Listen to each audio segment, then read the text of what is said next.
What's up, everybody? Welcome to the Dynasty 365 show. I'm your host, Stacy Perez.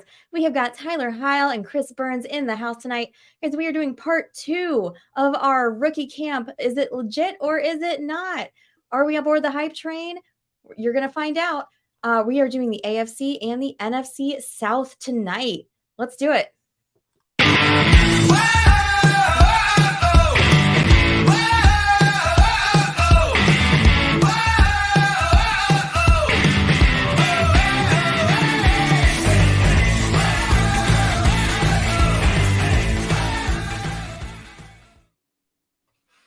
What's up, guys? Tyler, have you recovered from the Expo weekend? Just barely, yes. I think I hit recovery like yesterday around noon. Nice. Yeah, I'm still getting there. Today I wasn't sure like what day it was until like halfway through the day. So we're still trying to get there. Chris, we missed you. Next time you have to come with us. I hope to be there next time. We need all three of us together in Canton. Yes, we need you there. It was too much fun. You can't miss it next year. I'll be there, hopefully. Oh, Jorge, what is up? We see you in the chat. It's good to see you there. We have missed you. Guys, if you are in the chat tonight and you want to ask us some questions, please make sure you do that. Jump on in there. We will get to all of them. Guys, it's time for friendly banter. So this was probably a better question for last week. But we went with Ken and Barbie versus Oppenheimer last week. But so this week, I want to talk about what's up, Wendy? There she is. She's in the chat. So I want to talk about this fight in the Major League Baseball, White Sox versus Guardians. Tower, that's your team. Between Anderson and Jose Ramirez. Guys, if you guys saw it, it was just, one of the better baseball fights I think I've ever seen. Jose Ramirez just taking Tim Anderson down. I don't think I've seen too many connect the way that Jose's like just right hook connected with Tim Anderson's face on accident. Yeah. Like, it didn't even look like he was being held back. Like it didn't even look like he got him that hard, and man just like hit the ground. So I don't know about you guys. I kind of love seeing fights on TV in sports. I think it's pretty entertaining. As long as nobody gets hurt, right?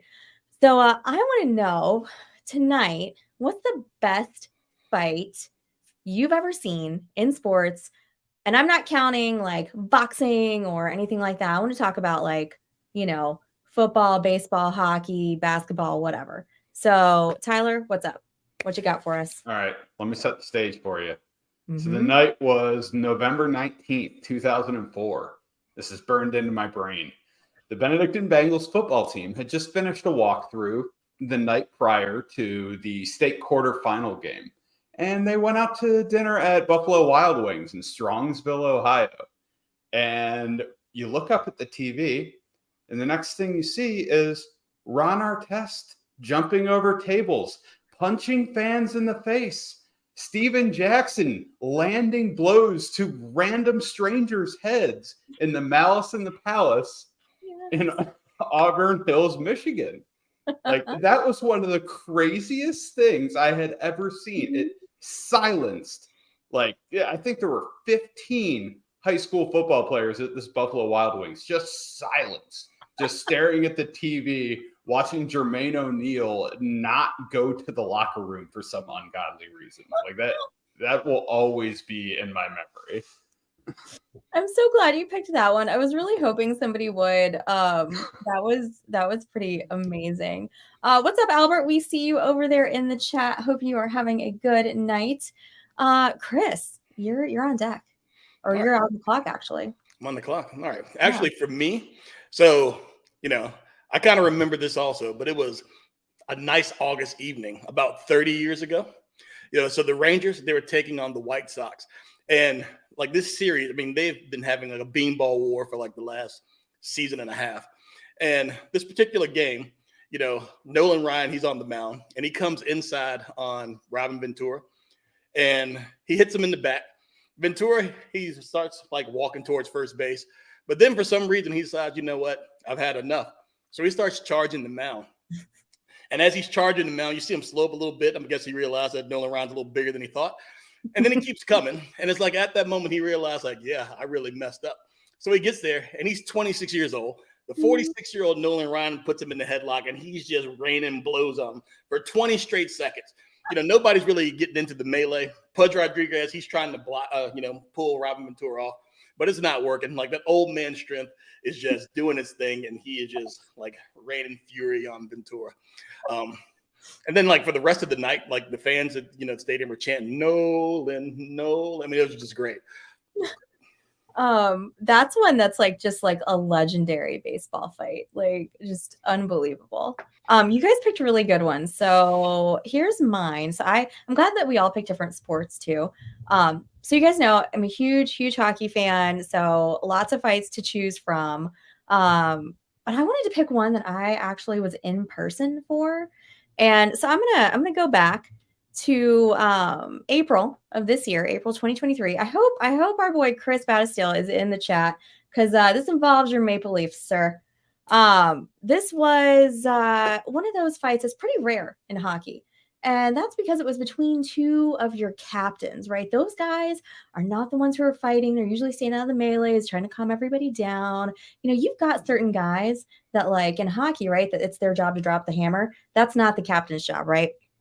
So this particular evening, first round NHL playoffs this past year, Lightning versus the Leafs. Okay, big rivalry. These two teams hate each other. Series is tied up 1-1. It's at home in Tampa, so I am in the house cheering on my Lightning, and our golden boy, Braden Point, right? He gets boarded, just like slammed right into the boards. Everybody's freaking out. It happened on the corner where I happened to like sit in that area, so I was able to see it really well. All hell breaks loose. Okay, just complete chaos. Everybody's fighting everybody. Everybody's booing. We're all jumping up and screaming, and the captain, Steven Stamkos, gets a hold of Austin Matthews and just goes at him. And I gotta tell you, that place, like, I don't know how the roof stayed on that place because it went flipping nuts. Okay. And I gotta tell you, there was this older man Leaf fan in front of me, and he started cheering when Braden Point like collapsed mid ice, which like come on, like nobody's cheering when you actually get hurt, right? And I think that just was like the final straw for me, and I thought I was going to have to fight this man myself. Like I thought earrings are coming off, gloves are getting dropped, like third level of Amalie Arena, we are about to go. And thankfully I thought better of it because I did not want to lose my season tickets. There's Chris. Yeah, he is. Go Leafs go. That's disgusting. That's a terrible phrase. But yeah, that was my one of my favorite that I Stacy, I got a question for you. Yeah. So if you're gonna drop the gloves and fight this old man, what is your old man fighting style? Are you gonna go like Pedro Martinez versus Don Zimmer? Are you gonna go like geriatric jiu-jitsu? Like what's your go-to in that situation? Yeah, so he happened to be in the row in front of me, so I had a little bit of a height edge on him, right? And I gotta tell you, like I was ready to just like throat chop him, like right there. Like I was like really good level, for that. But it didn't come to that, thankfully. And we don't need to talk about the rest of that series. Chris knows what happened. That's okay. But I will forever remember Steven Stamkos taking down Austin Matthews is one of my most favorite fights of all time. So I guess time for football, right? Time to talk some football because that's kind of what we're here for. So guys, don't forget, if you are in the chat, you got some questions for us about some of these rookies, some of the hype that's going around them in the preseason camps, throw it on in there. If you've got some questions about some other stuff that's going on, let us know that too, because there's some breaking news, right? We had some breaking news happen over the weekend. We've got two of our free agent running backs that have found homes. They found love with new teams. Now, I wish I had made, a dating app clip like we did for Derek Carr, but I didn't think about it in time. So first one, Zeke, going to the Pats. Tyler, what does this do for Ramondre? Does it do anything? Do we care? No, you should not care. There is absolutely no reason you should care about old Zeke going to the Patriots. And let me tell you why. Damian Harris last year had 106 carries for 462 yards and 3 touchdowns, 17 receptions for 97 yards. Zeke is Damian Harris. I don't think it's a very hot take to say Damian Harris last year is probably better than Zeke is right now. with the amount of carries Zeke has on his legs. I mean, it's a very significant amount of carries. Anyway, Ramondre finished as the RB11 last year in half-point PPR. He finished as the RB7 in full-point PPR. He barely had 200 rushing attempts. He had 210 rushing attempts last year. The New England Patriots offense was awful. They ran 1,006 offensive plays last year. That's 30 better than the dead last place Carolina Panthers, and 153 plays behind the first place Bucks. That team is going to progress on offense just by simple competence and not having Joe Judge and Matt Patricia running it. Bill O'Brien is not a world beater. He's not, but he's a competent offensive coach. And that offense is going to be better. Ramondre is going to be more efficient.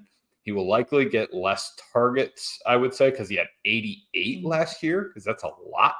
But he is still their primary receiving back. He is still their primary red zone back.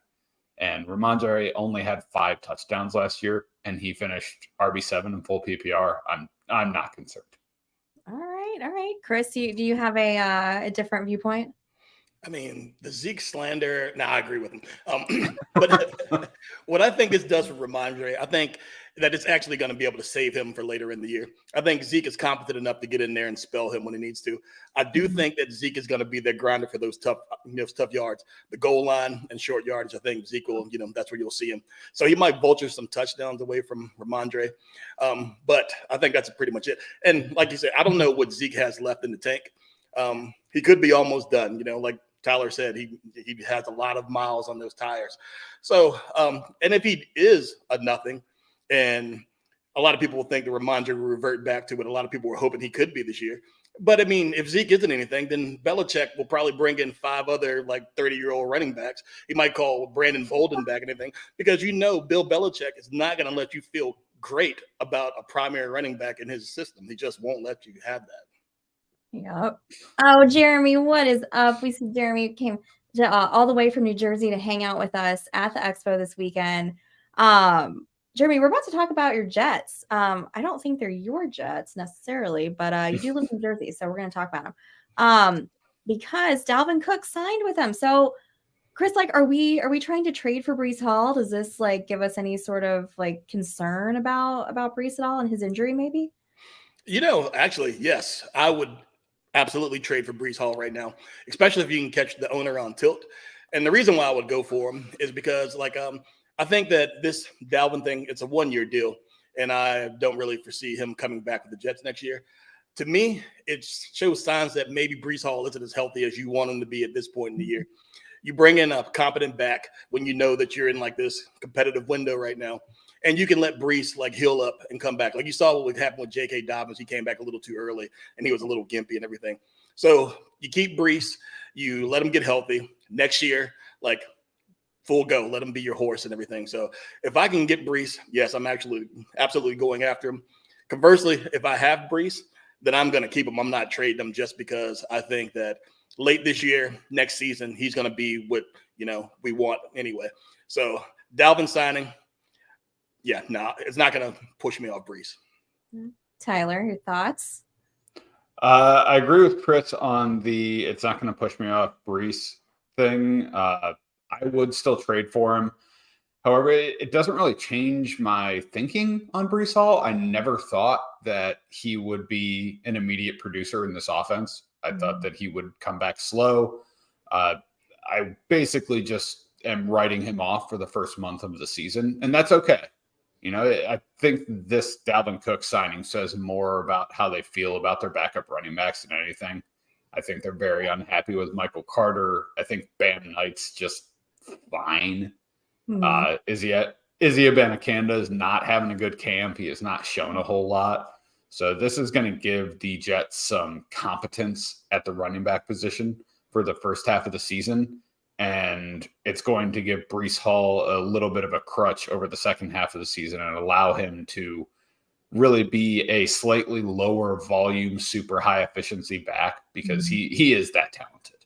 He can go in and get 15, 18 touches a game and still put up 100 scrimmage yards and a touchdown. All right, guys. So now we're gonna break down AFC, NFC, South, all of the rookies that are involved there for training camp. Lucky for us, we've had one preseason game in the books since we did this last week. So now we're gonna have some actual stats to give you. So we're gonna kick it off here with the Texans.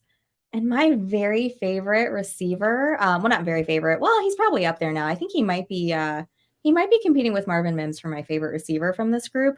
But that would be one Tank Dell. Tank Dell, guys, everybody, out of Houston, 3rd round. I think he's up until this past preseason game, I think he was totally being slept on, right? He was going as the 13th over wide receiver. He just went like that in a 3rd round of one of my dynasty drafts. He is 14th overall in our Fantasy and Frames consensus dynasty rankings, which you can find over on our website at fantasyandframes.com. And those are all absolutely free to access.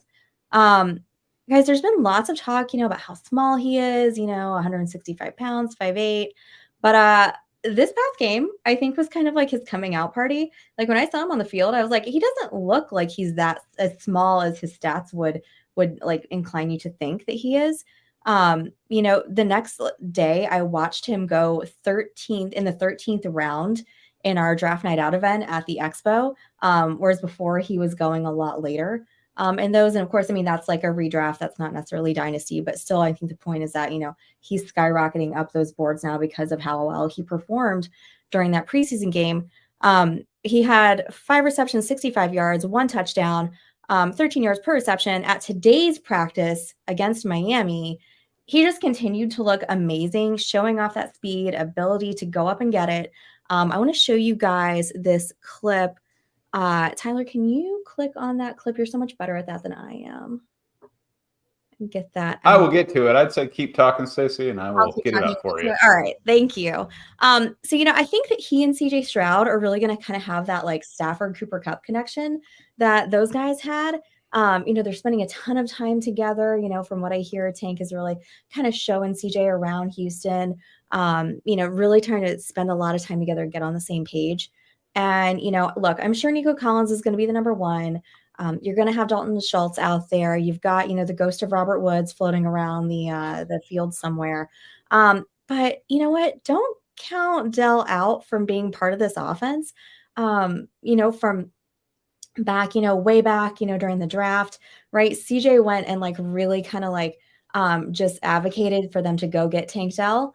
And take a look right there. So that was a throw from CJ Stroud, who I'm going to talk about in a second, over to Tank Dell. He's getting a touchdown here in the end zone. This was from today's practice too. Just like, take a look at this. Here he comes. Here comes the ball. Just like that perfect catch. Like those guys are so in sync. And I think that's really going to be shown off here in the season coming up. And you know what? For me, the hype is real. Like Tank Dell is his favorite connection so far in camp. And you can see why. I think these guys are going to be a lot of fun, to have on the field together for a long time. So love Tank Dell. Go get him. What's up, Bob Harris? We see you in the chat down there. Very nice.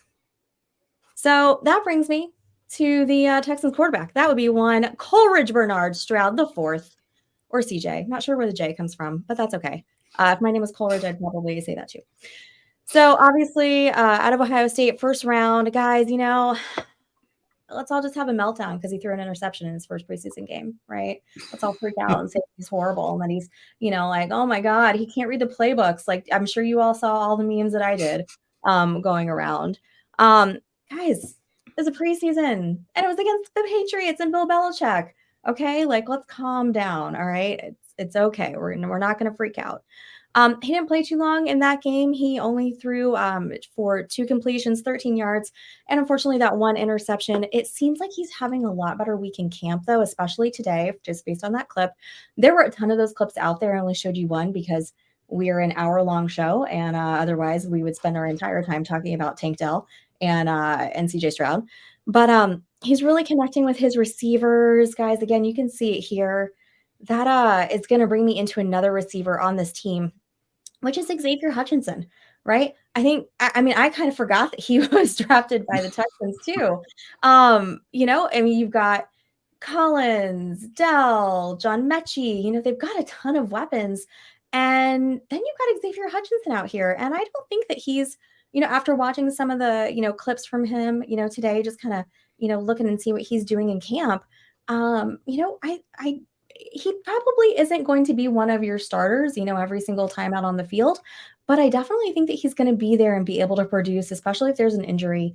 Tank Dell obviously led the team in yards in that game versus the Patriots. You know who's number 2 though? Xavier Hutchinson. So he had 1 reception, 20 yards in the third quarter, right? Doesn't seem like a ton, but it's the first preseason game, right? There's a lot of mouths to feed. He looked great. His one catch, there was nobody even close to him. So definitely should have caught the ball. He did catch the ball, but he made the most of those yards he got after that catch. He took this really big hit, held onto the ball, got up and was ready to go.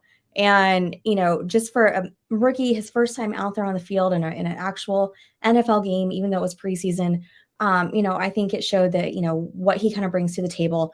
It sounds like he's working really hard to kind of get, better every day. I saw a clip of Tank Dell talking about him, saying that they sat together, on the ride back after the game, just kind of going over film, seeing what they did wrong, what they did right. And, that's just kind of stuff you want to hear, from rookies in camp, that they are, ready to get out there and, show what they've got and make a, kind of make a splash in camp. So, like I said, he's pretty far back on the depth chart, right? But, it's still to be seen. It's still really early in camp. So I think that he could definitely be a part of this team and a producer, for them later, if there's an injury or even just, at any point in the season. So big, surprisingly big on Xavier Hutchinson. So Tyler, tell me about the Colts.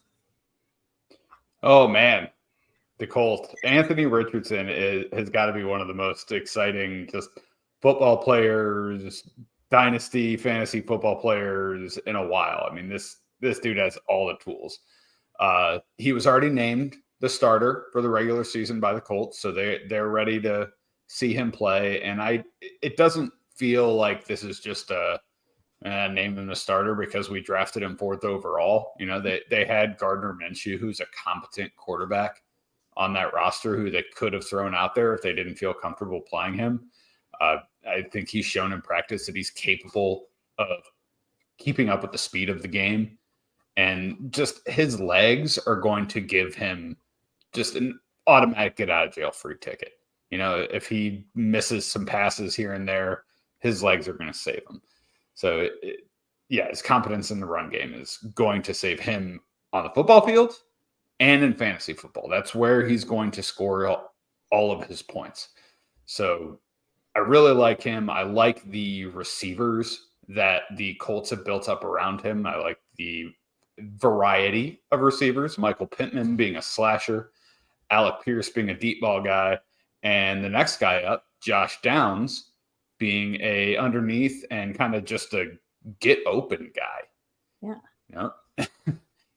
And Josh Downs was drafted in the 2nd round, I believe. I don't want to say that incorrectly, but drafted in the 2nd round out of the University of North Carolina. Right now he's listed as the backup slot receiver behind Isaiah McKenzie on their depth chart. That doesn't really concern me. Isaiah McKenzie was cut last year by an NFL team. That is why he was picked up by the Colts. The Bills jettisoned him. Where did the Bolts go? Where did the Bolts come? I don't know. Bills and Colts. I don't know. Yeah, I combined them. I'm just gonna throw that on tonight. Gardner Minshew's on record of Josh Downs is just getting open, like just flat out beating everyone. There were some clips out there of him running routes against the Bears in their joint practice, just absolutely schooling guys. They're breaking their ankles, leaving them in the dust. So we might have one of those clips. I think we might. I'm going to have to bring it up. But in the meantime, it's hard to concentrate on this and talk about Josh Downs. So are you feeling good about Josh Downs?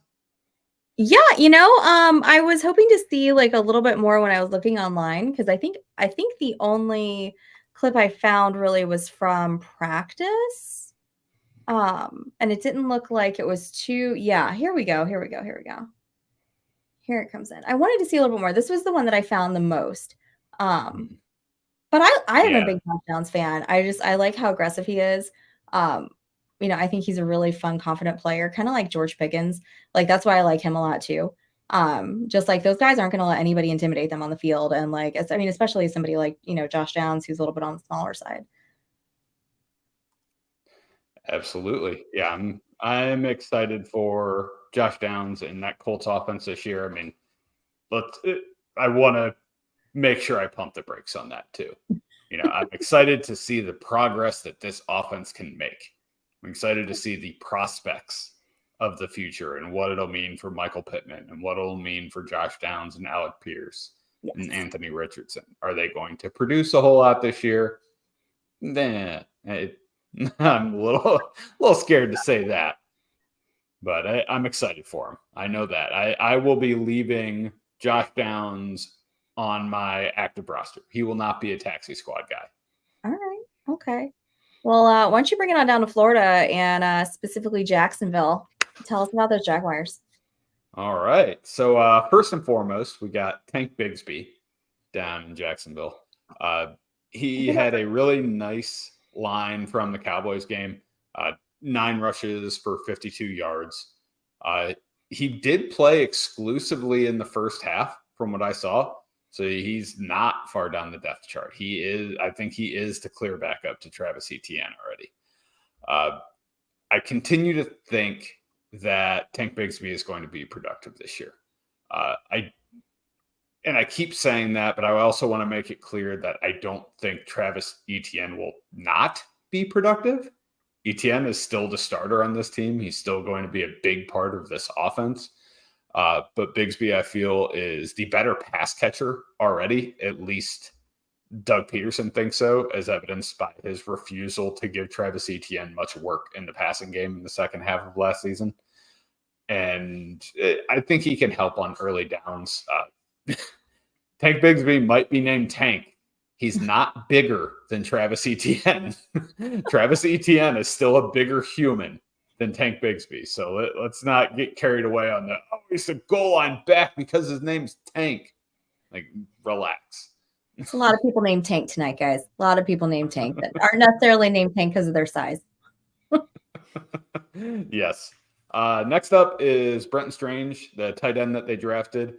They actually drafted him in the second round, 61st overall. So it's worth looking at. He's a good athlete. He ran 4.7 40, 36-inch vert, 10'4" broad. So the traits are promising for Brenton Strange.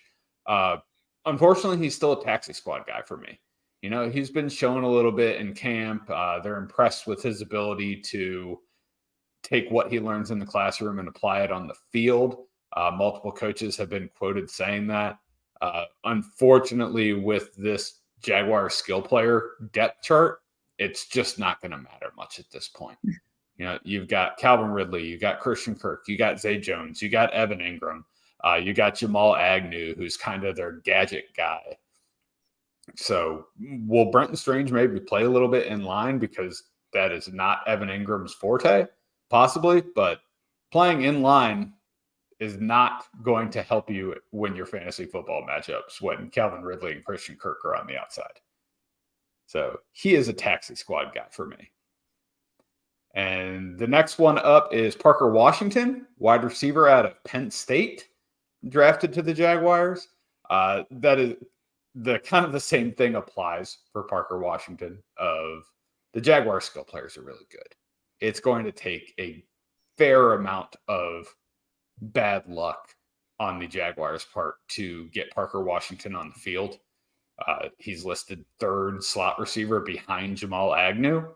So I don't feel great about his ability to produce this year. As a player, I like Parker Washington. It seems they've already given him the punt return job. That is how he is going to stick on this roster. When you have 5 receivers that are pretty much mortal locks to make the roster, you have to figure out a way to stick on a roster. And Parker Washington's kick return ability has already kind of given him that leg up and he returned 4 punts in their preseason game for 44 yards, with actually a long of 19 yards. So some nice returns there. Brent Strange, Parker Washington, I will keep them on my taxi squad.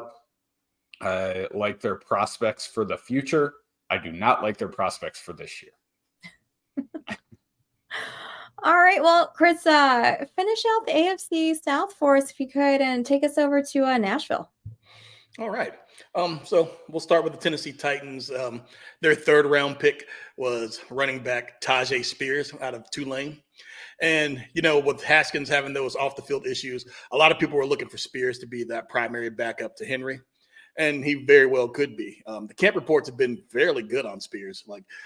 He's been looking really good. His hype train, it picked up a little steam in the preseason game, against the Bears, where he looked pretty good, actually. He was running between the tackles. He got to the outside a little bit. And he really just did look steady. He didn't look overwhelmed. And he looked like he had some juice once he got in the open field. When it comes to dynasties, I think that, he is absolutely on your roster. And with the age and usage of Henry, Spears really could find a path to playing a lot sooner than later. I'm thinking that he's going to be something there for the long term. I don't know, how long Henry's going to be there. We all know when running backs get to that age, you don't know, they could just fall off that cliff tomorrow. And he could be thrust into relevance very soon. But, yeah, he's definitely somebody that you want to have in your dynasties. And I think that he might be a solid player for a little bit. Nice. And I think, do we have a Spears clip too? I think we do. We sure do. I'll get it up. Thank you. Oh God! Don't do the. That's what she said, Stacy. Do not do it. Well, I thought about it, and then I was like, no. But you teed it up perfectly. You really did. Yeah, I really did. So this link in our doc is not a Tajay Spears highlight video, so I would move on to the next player, Chris. Oh, got it. Okay, all right. Well, I'm sure there are some great ones out there that if you want to look at, you can look at. Chris, Will, as my mom likes to call him, Will Levi's. Will Levi's. Yeah. I hear you. I'm gonna start calling him Strauss now. But so Levis, he is the quarterback out of Kentucky. He was taken in the 2nd round, and everybody saw him on draft night, as the NFL Network just embarrassed him watching quarterback after quarterback after quarterback get taken in front of him. So he sat there in the green room for a pretty long time, just, trying to make it. He had a lot of hype coming in because of his big arm. And, there's been reports that he's been kind of rocky in camp. And Vrabel, he said that Levis and Malik Willis are going to be in competition with each other for that backup spot. But in the preseason game, he looked like a rookie. He made some throws, as you see, in these clips right now, and he missed some throws also. The biggest takeaway, he took 4 sacks. And a lot of those sacks was because he was holding on to the ball too long. He did escape a sack, even though they had him dead to rights, but he did get the ball out. And, so that's just something that he's got to work on a little bit. When it comes to that ball so late in this clip. He patted the ball 3 times. The guy was standing there open and he had to fall over so he didn't get murdered. Yes, but when you throw the ball 97 yards in the air, you just got to pat it a couple times to give him time to get downfield. That's his game. But when it comes to your dynasty teams, Levis definitely needs to be rostered in your league. And the thing is, you just have to be patient with him. I would not expect any miracles this season. It looks clear that, Tannehill, he's going to be the guy to go to.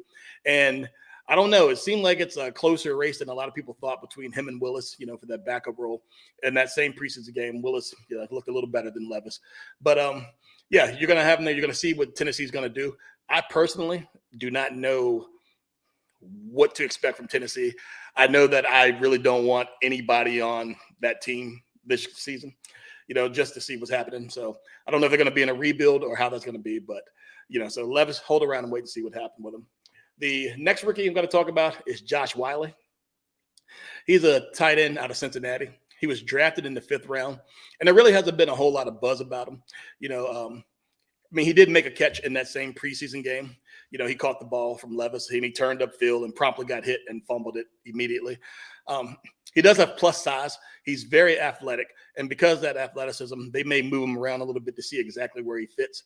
But at this point in time, he's not worth your dynasty roster consideration. So I would move on from him, if you're waiting for something to happen. Next rookie, Colton Dowell. And he's a wide receiver drafted in the 7th round out of none other than Tennessee Martin. He's more of a project guy right now, and he probably won't see much playing time this year if he makes the roster. But he's also pretty athletic also. He got some reps in against the Bears game, and the best play for him in that game is where he was out on the edge and he was blocking for Spears, threw a really good block, and Spears was able to break that run.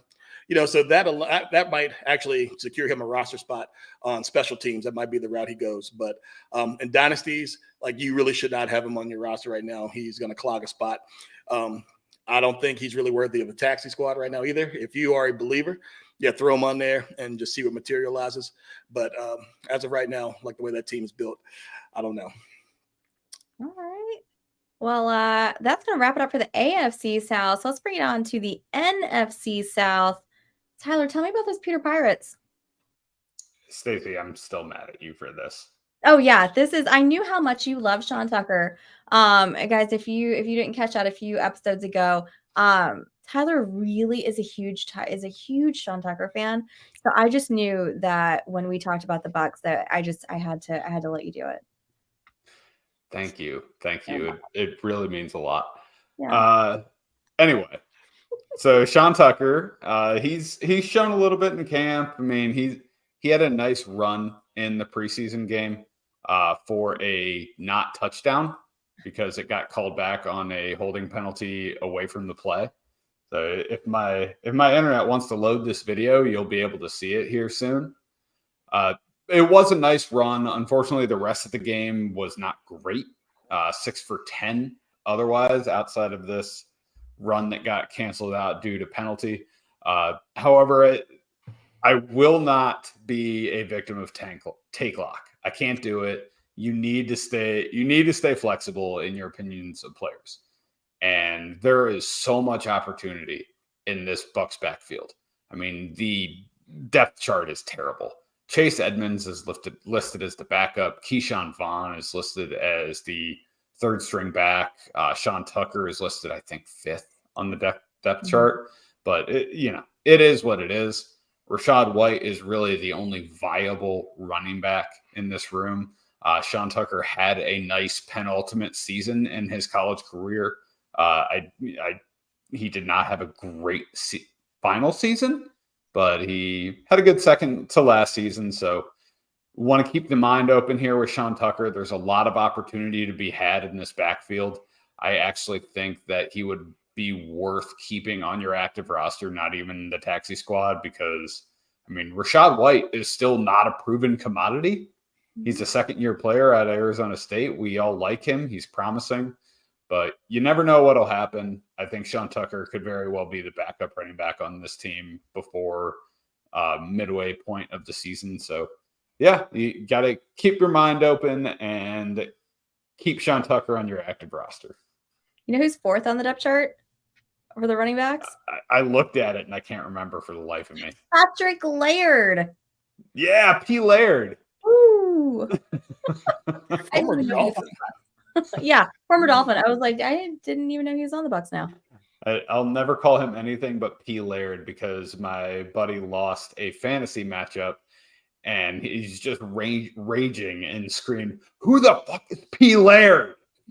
So 4th on the Bucs depth chart. That's who he is. That's who. Next guy is Trey Palmer. I'm intrigued. He's still back up to Mike Evans on their depth chart. You still have Mike Evans. You still have Chris Godwin. You still have Russell Gage, who just got hurt, didn't he? Yeah, he was carted off today. I think he's out for the season, if I saw correctly. Ooh. Yeah, it was not good. It was a knee injury. Fun. Yeah. So their backup slot wide receiver right now is Devin Tompkins. Ooh, and, I mean, who? I don't know who that is. Anyway, Trey Palmer was drafted in the 6th round, 14th pick out of Nebraska. He's fast as hell. That dude ran a 4.33 40 at 6 foot, almost 200 pounds. That dude can fly. He has apparently shown quite a bit in practice so far. So that's a lot of the reason that I am intrigued. They're hyping him up, and now there's new opportunity with Russell Gage going out for the season.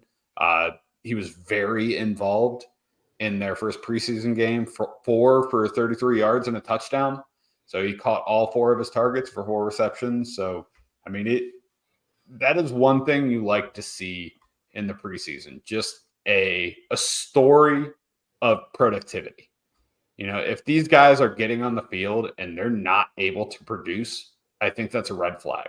Regardless of who they're playing against, are they playing against the starters? Are they playing against the backups? I don't care. If you can't produce, that's a red flag for me. I at least want to see you active and getting the ball in your hands and showing me something. So I'm curious about Trey Palmer. I'm going to keep an eye on him. And last and probably least is Payne Durham. He is the 4th tight end on the Buccaneers depth chart behind K. Dotton, Co Kieft, and a guy named David Wells. So yeah, Payne Durham drafted in the 5th round. Had some difficulty finding much about him with the Buccaneers camp. So, I mean, I like K. Dotton this year. Co Kieft has a cool name. So, yeah, I'm not super into Payne Durham. Throw him on the taxi squad, see what happens, but I wouldn't exactly be terrified to cut him. I'll go on down to Bucks camp and find out about him. See if I can pick him out. Payne Durham's going to hunt me down and kill me. I'd rather know about Co Kieft. That's a little aggressive. And isn't David Wells a pitcher? That's what I thought. I was like, wait, David Wells the pitcher? Wait a second. I thought he retired. Career change. Hold on. Yeah, that's a large human. He might make an okay tight end. Boston? He pitched for Boston? Yeah, look at that. And the Yankees, right? Out of nowhere. I don't know. Yes. Yeah. Screw both of those teams anyway. That's right. Chris, New Orleans, tell me about them Saints. All right. Yeah. So the first rookie going to talk about from the Saints is A.T. Perry. And Perry, he is a 6th round rookie pick. I mean, he was a 6th round pick coming out of Wake Forest. He's a pretty tall wide receiver, and he has wheels. His biggest things, he's having growing pains in camp just because he needs a little refinement. Like his routes aren't very crisp, and his technique isn't exactly sound. But in his first preseason game, he really helped himself against the Chiefs. He had 6 catches for 70 yards. And this one right here, like 29-yard pass from Jameis. Like, I mean, that's pretty good. Like, he had the body control to go up and get the ball and the wherewithal to know where the goal line is. Although he didn't, really maintain control through that. But was that a completed pass? It was. That counted as a touchdown. Like, I'm kind of surprised it didn't. But it's preseason for the refs also, Tyler. So. That's true. Gotta get those reps. That's right. So that was like his highlight play there. I mean, in dynasties, like you got to think he's got a lot of wide receivers ahead of him, like on that depth chart. But some of those wide receivers, I mean, you're still wondering, are there going to be anything? You wonder if Michael Thomas is going to come back to relevance. You wonder if Rashid Shaheed was just a flash in the pan or if he's for real. So he is somebody that I'd stash on my taxi squad and kind of see like how things progress, because there's one thing that you see like with New Orleans receivers, like they kind of get banged up a lot. But yeah, I wouldn't expect him to blow the world away right now. But if he gets on the field, he could make some things happen. The rookie running back, drafted in the 3rd round of the TCU, Kendre Miller, he is the rookie that everybody's been paying attention to for the Saints. He joins the backfield that has Alvin Kamara, Jamal Williams, and a couple other Jags like that you don't really need to concern yourself with. There's been a lot of speculation as to how Miller is going to be used, in those times that Kamara is going to serve that suspension. A lot of people are thinking that Jamal Williams is just going to be the feature and just Miller won't get his chances. But then there's other people who believe that Miller, who possesses what they say are Kamara-like skills, will keep him on the field just because of that. He's been banged up a little bit. He missed OTAs, but he was starting to participate in training camp. And he was getting adapted into NFL speed and everything. And he was getting tips from Kamara and Jamal Williams alike, trying to help himself become a better NFL player. He did get some work in the preseason game, but he really didn't overwhelm. A couple carries and not much materialized from him. He did bang his knee up a little bit. Said he suffered a sprain, but it's not believed to be that serious, and they don't think that he'll be out very long. But he also 100% deserves a spot on your dynasty squad. And I think that he will get some opportunity to carve out a role as we go deeper in the season. Whether it's during the suspension with Kamara, if he actually gets on the field and does some things, I can see that. And just looking forward, I don't think that Jamal Williams, as much as we all love him, I don't think he's a long-term play for the Saints. And Kamara, he's coming to the end of his tenure there as well. So starting late in the year, next year, you probably could see Kendre Miller actually, do some things. The last rookie that I'm going to talk about with the Saints is probably my favorite rookie of all rookies this year. And he is worth every bit of hype that you may have heard about him. And I'm planting my flag on his hype train right now. But it's not because of his play. It's because of his modeling prowess. I mean, you look at what this guy is doing. I mean, it's Trey Maverick. No, it's a beautiful, so he hits you with the blue still. I mean, he hits you with the staring through you. Words really can't describe how beautiful this guy's modeling portfolio has been since he's joined the league. It's pretty great. Yes. I mean, look at this. Look at that. Look, he can look left. He can look right. I mean, push the hair back. I mean, honestly, he's like, this who's is your my quarterback? Desktop background. This is what I'm showing you right now. The one up in the corner, in the right corner, with his pouty lip, Yes. that. He's saying, who's your quarterback? Yes. Jake Hayner's your quarterback. That's what he's saying. For those listeners, just please go look at it on Twitter. It's worth it. You absolutely need to look at it. I mean, it's probably the best thing I've seen this offseason. That's just amazing. But a little bit about Jake, other than his portfolio. I mean, he was picked in the 4th round. He came out of Fresno State, where he put up numbers in college, and right now he's competing to be the backup to the backup, because Jameis really has that role on lock. He did get in that preseason game, and he played a little bit, and he had a roller coaster ride of it. He threw an interception, but he also threw a touchdown as well. And with a rookie and he's not getting a whole lot of reps in camp. I mean, I think he really held his own when he actually did get in there. But he's not what you need on your team at this point, and really and truly, he's not really likely to provide you much return in the future either. Especially in New Orleans. Right now, Carr is definitely their guy that they're going to ride for a little bit. And I do think if Jameis goes on to somewhere else, that they will bring another vet that will give him a run for his money also. But if you need somebody to give you that pouty look, I mean, Jake is your guy. I love that so much. I just feel like he's got to have the best personality. If he's doing pictures like that, he seems like a good one to hang with. All right, so we're gonna move on over to the Panthers before we wrap it up with the Falcons. But Mr. Bryce Young, let's talk about him for a second. Yes, Tyler, that's phenomenal. For those of you that are looking, Tyler's got Jay Painter's photo. Tyler, I think you got your Halloween costume. Yeah. Oh my God, you look like him. You could pull off a Jay Painter for sure.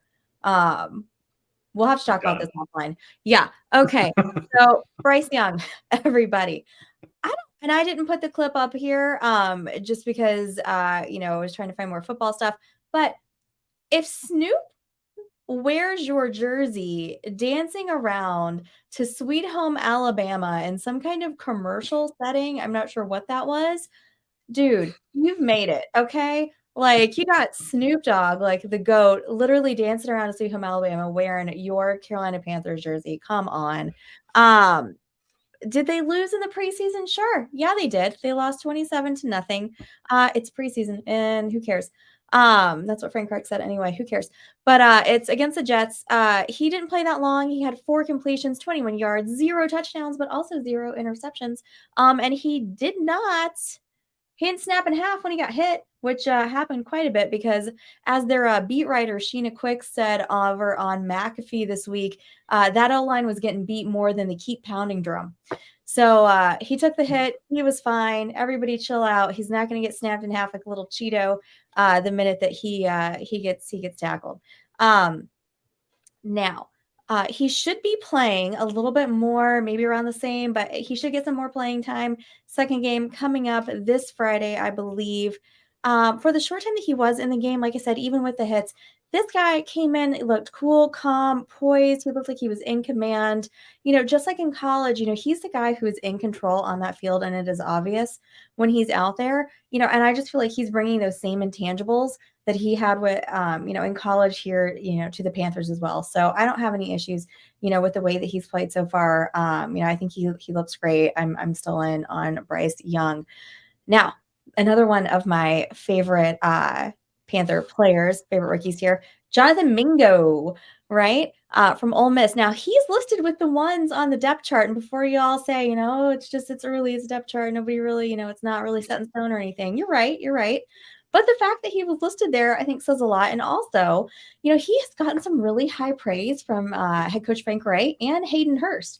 So, I think, the coaches go out there and they say a lot of things in their press conferences, some that you can't always take, as the gospel truth there. But, I think when you're talking to other players, especially veteran players, and they've got high praise for you, they don't have to go out there and say that, And so, Hurst made it a point to say that Mingo's toughness and his willingness to go across the middle has really earned him the respect of a lot of veteran players on the team.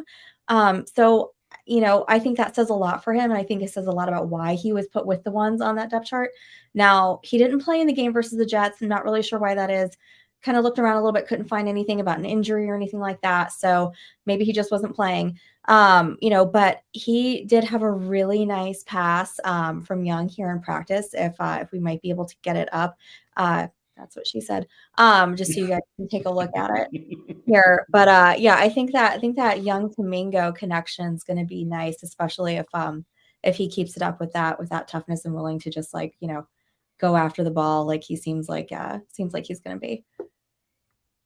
Here we go. There it is, up in the air. Look at that pretty pass. Look at him just go after it. He's like, nope, you guys can't tackle me. I'm going in. It's a big boy. He's a big boy, yeah. I mean, I think didn't Bill say Ole Miss has a type, right? DK, Jonathan Mingo here. So they like those big receivers down there in Oxford. All right, guys. So we're gonna wrap up here with our very last team of the NFC South. We have got the Atlanta Falcons. Yeah, there's only one guy to talk about on the Falcons, okay? We all know who he is. It's Mr. Bijan Robinson. All right. Now look, it's Bijan, okay? Believe the hype, right? I don't even think I need to say really anything else with Bijan. Believe the hype, but I will. Guys, he didn't play in the win against the Dolphins. It doesn't look like, according to the box score, that really any of the offensive players or starters played for the Falcons that night.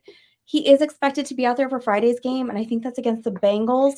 So multiple clips from camp where they're using him in the passing game. So all of you PPR drafters rejoice. Like I said, it's Bijan. The hype is real. Check this clip out. Look at him breaking some ankles there. Just tell my guy, I don't think so. Get off me. Give me the ball.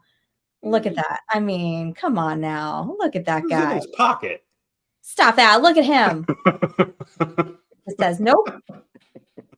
Give me the ball. Love it. Love it. Love it. Love it. Guys, don't get cute. You're buying in on the Bijan Robinson hype. Always. Always. Always. All right, everybody. That is going to do it for us this evening. I hope you have enjoyed our little review of the NFC and AFC South division. We're going to be coming at you next week with, let's see, Chris, pick which division we've got left. We're going to be going out west. West, yes. All right, we're going west, guys. So buckle up, get your cowboy hats on. We're heading on out there to the Wild Wild West. Now, you can find Chris over here at the Dynasty Deviant. You can find Tyler at FF Tyler Heil. He's got his Jake Hayner post going on there. And you can find me at Stacy_Perez83. Make sure you have hit subscribe on our YouTube and follow us everywhere on fantasyandframes.com. Guys, we will see you next week. Thank you for hanging out and good night.